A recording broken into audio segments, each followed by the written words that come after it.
this is John Colo with GrowingYourGreens.com. Today we have another exciting episode for you, and I'm coming at you from my backyard garden. Things are growing really great here in the wintertime. Don't get discouraged when things grow a little bit slower in the wintertime.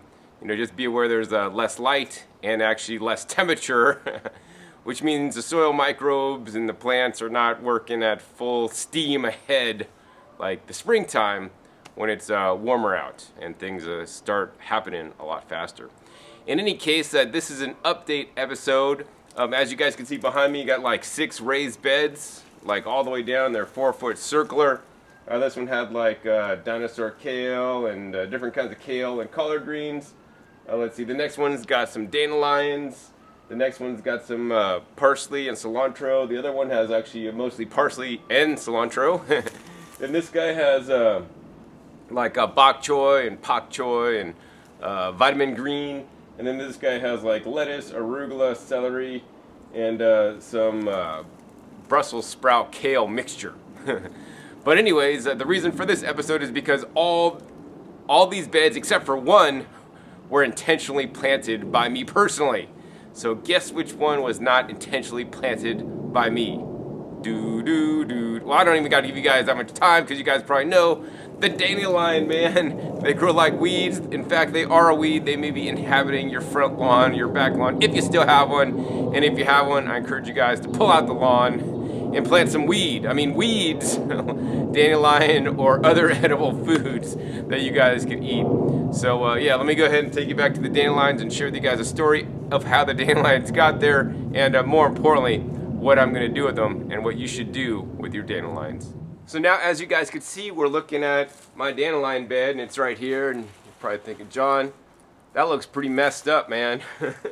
Well, these dandelions seen their better days.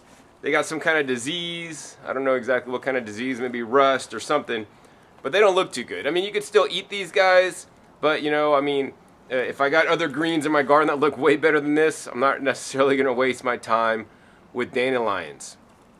Now, the reason why this bed looks like this is because in the summertime, actually I grew eggplants here, and actually I had a dandelion or chicory plant right next to this bed, and it blew all the seeds down, and then they all basically came up in this bed. I freely let the dandelions grow, and I cultivate them actually in like pots and whatnot so that I could eat the delicious greens. They are very good for you. They're known as a blood purifier, good for cleaning your liver and kidneys and all this kind of stuff. And I encourage you guys to regularly eat some dandelion greens. Now, so these guys all came up during the summer. My eggplants grew tall. The dandelions kind of filled the ground to actually act as a layer of living mulch instead of me putting mulch on there. And it grew more food. So they've been growing probably for, over a half a year now. And what I got to do now, though, is because I'm in the middle of replanting, I got all the beds almost on this whole side of my yard replanted except for this one. And so now the dandelion bed's numbers up, and I'm going to be ripping it all out. So the top growth, to me, they're kind of like messed up, and I'm not really going to eat them. I could maybe harvest some of the, center leaves that are in actually pretty good shape. Tastes all right. They're kind of bitter. But what I'm going to do instead is actually I'm going to harvest something maybe even more valuable than the leaves themselves, the dandelion root. The dandelion root has been used in herbal medicine for thousands of years, and so I'm going to share with you guys how I'm going to harvest the root. Now, the best time to harvest your dandelion roots are probably like after, a year or two of the dandelion being under the ground, so it's actually nice, large, and big. These guys have not been underneath that long, so they're going to be a lot smaller. But that's all right. And if you notice, put my gloves on here. That's because I don't want to get my hands all muddy and dirty. And plus, this will help insulate me from the cold. One of the cool things about growing in the winter is that there's less bugs because there's frost. And one of the bad things is that the soil is damn cold, and I hate sticking my hands in cold soil. One of my pet peeves. So I think I got to move somewhere where it's warmer. So anyways, let's go ahead and carefully move some of this soil back. And we want to basically try to dig out the whole dandelion taproot. And let's see how successful we are. I get underneath there, and I'm just kind of wiggling it back and forth. digging it up with my finger around the root area to free the dirt. Free the dirt, man. All right. Shaking it up.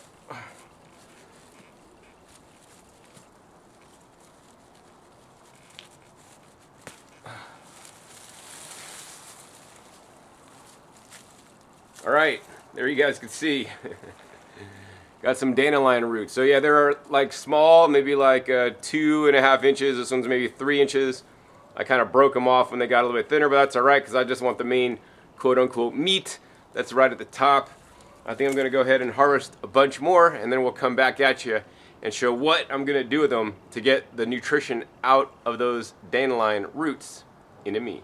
So now I'm inside, and I got all half dozen of my dandelion roots washed and ready to go. One of the things you guys could do with your dandelion roots are chop them up and then dehydrate them and then make a healthy coffee alternative out of them. Because the dandelion roots have that kind of bitter overtone, they use it in coffee substitutes. I like to use it in a different way. What I'll be doing today is I'll be juicing it. So, for those of you guys that don't know, I sell juicers. So that's a disclaimer here. I do believe that juicing is one of the healthiest things you can do to the produce you grow before you eat it. Because it literally extracts all the nutrients out of the produce so that you can digest it in a really easy fashion. This is especially important if you have digestive issues, colitis, Crohn's, or you just don't digest things with a lot of fiber too well. Removing most of the fiber through juicing can definitely be helpful. Even when juicing, although we have the pulp coming out over on this side, there's two kinds of fiber in the plant foods. There's soluble fiber, and that's the kind that dissolves in the water, so that's actually in the juice. And there's insoluble fiber, the kind that does not dissolve. So say, for example, in these carrots here, they're about 48% soluble fiber. So even if we're juicing the carrots, we're getting about half the fiber, and the soluble fiber may be helpful for many different conditions in the body. I think they say it helps lower blood pressure and who knows what other kind of stuff it does. But anyways, I'm going to be juicing these dandelion roots along with a whole bunch of other ingredients, actually mostly roots today, and I'm going to call this my Supreme Root Juice. And if you need a juicer, hey, be sure to check out my website, discountjuicers.com. Your purchase there goes to directly support me so I continue to make these gardening videos for you guys. Anyways, what we'll be juicing today in my Supreme Root Juice are, number one, purple carrots. I want to encourage you guys to grow purple. Grow purple carrots. They're much more rich in antioxidants than the standard orange ones. Plus these ones, I believe they're called the Purple Sun carrots, have a really, really good flavor, like really mild flavor, but they're really deep and rich in purple. In addition, we're going to be juicing a beet, another delicious root that you guys should be including in your diet regularly. The carrots have the anthocyanins because they are purple, and there's studies that show that anthocyanins can really help reduce inflammation in your body, as well as help you potentially keep a healthy weight and clean up your arteries and help resolve blood sugar issues, all kinds of stuff. They've done studies on this. And of course the beet, they contain the betalains, another very important phytonutrient in these plant foods that are available for you. And of course we got some ginger, add some flavor. Ginger is also a very beneficial medicinal food. And I got part of a sweet potato that was still in the ground. I had to cut out part of it because it was kind of getting rotted. But yeah, purple sweet potato I grew in my garden also. And of course, besides all these roots, we're using one other thing. We're using a pineapple today. So some of the roots may taste a bit strong. The dandelion roots taste a bit strong. Everything else pretty mild. But the pineapple will cut that with a delicious sweetness. So this stuff will taste amazing. So I guess without further ado, let's go ahead and get into juicing. I gotta do some produce prep. So I think I'm gonna prep some of this produce and we'll come back at you when I'm ready to juice. So now I'm all ready to juice in the Omega VSJ 843 juicer. This is the juicer I use on a regular basis at this time. It's my favorite juicer because it pretty much juices everything I throw at it. It could juice things like fruits, like the pineapples, like apples and oranges, cactus fruits. Juice things like carrots and beets and even things like all my leafy greens. So if you ever wonder, John, why do you grow so much food in your garden? is because I eat a lot of that. You know, the majority of my diet comes from fruits and vegetables, and that's what I encourage you guys to increase the volume of fruits and vegetables that you guys eat, because I know most Americans, unfortunately, are not even meeting their minimum requirements for fruits and vegetables a day, like 5 to 9 servings. I think most people don't get that. I probably get like 20 or 30 servings of fruits and vegetables a day, because, you know, that's pretty much mostly what I eat. And I want to encourage you guys to eat more fruits and vegetables, especially the ones you guys are growing yourself. And you guys could choose to grow more nutritious fruits and vegetables than, say, the ones at the store. So, I mean, you guys can't buy these deep purple carrots. Let me go ahead and cut this open for you guys and show you guys what it looks like on the inside. This is completely impressive to me. All right, look at that carrot on the inside. This is like really deep, rich purple carrot. So the purple is a sign of more of the anthocyanins. And unfortunately, you know, you can't buy purple carrots this dark at the grocery store. Nowhere in commercial trade that I know of do they offer them. Here's another one, man.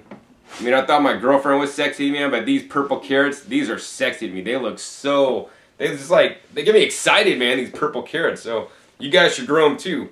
But yeah, you guys can't buy these deep, rich purple carrots at a local grocery store. But guess what? If you grow carrots, you could choose to grow these carrots instead of the orange ones, which you could buy. You know, these carrots are much more valuable to me than the standard orange carrots because they're much more nutritious. I mean, wow, look at this one. This one's really deep. As time goes on, you know, there'll be new and emerging research. It shows like the deep, rich anthocyanin pigments in the purple carrot is going to be one of the new superfoods and heal all things. But guess what? You guys could grow these free and clear in your garden. Super simple, super easy. Carrots, really low maintenance crop. Literally, you plant them, you come back, and you're going to be harvesting some carrots in just a few months. But yeah, I think I'm even going to have to dedicate some of my space to growing some of these purple beauties.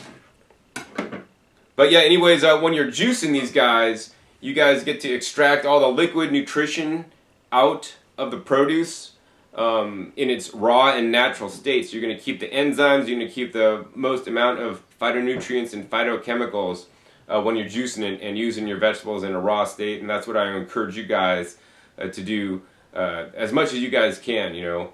I mean, even these carrots, I was just like eating them just yesterday. They're quite good. They have a really neutral flavor. They don't taste funny. They just kind of taste like a normal carrot, but maybe even a little bit more earthy without some of the sweetness, which actually I prefer. Anyways, without further ado, let's go ahead and get into juicing. We're going to go ahead and turn this baby on. And first we're going to go ahead and dump in one of these dandelion roots and watch this juicer tear it up. Alright, dandelion going through the juicer, man. Tearing it up. Not getting a whole lot of juice out of there yet. Let's go ahead and dump in a pineapple. So I only encourage you guys to use a slow juicer, such as the juicer I'm using today. The slow juicer will preserve more nutrients than one of those high-speed juicers that are commonly available at a department store near you. Oh, this one got clogged up. Too much carrot in there. And there's many different kinds of slow juicers. I like this one because it's, you know, the most versatile on the market. I think what I'm going to do is I'm going to go ahead and rotate feeding some of the different items into the juicer, and we're going to come back at you when we're almost done. So as you guys can see, I'm just about done juicing all the produce today. Put some more of the pineapple in there and follow it finally with a carrot. So if you guys are looking for a juicer, I would encourage you guys to visit my website, discountjuicers.com. Also, check the link in the description for a link to my YouTube channel where I compare and describe all the different juices in the market so you guys can get the best one for you. Juicing is my #1 way I like to use the produce that I grow, especially when I have an overabundance, and that's why I grow so much of it, because literally you can take 1 pound of leafy greens and turn it into 8 ounces of juice. You can mix it with some pineapple, some oranges, some apples, whatever in the juicer. So now you could get more of these beneficial fruits and vegetables in you. Anyways, this juicer's work really well. With this recipe here, let's go ahead and turn this off. Put down that spout cap there. And I got a sieve here. I'm going to sieve out some of the pulp.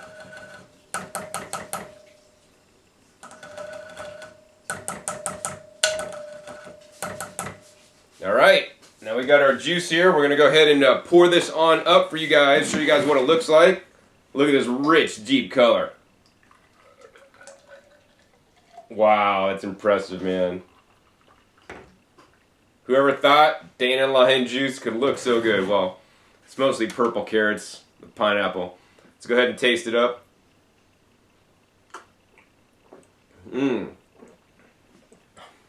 Wow. I think the dominant, you don't even taste the dandelion, number one. Number two, I taste like that, I taste predominantly the ginger and the pineapple. So it's kind of like some kind of tropical drink, but this thing is packed with antioxidants. I want to encourage you guys to, you know, grow and eat rich, deep colored pigmented foods, right?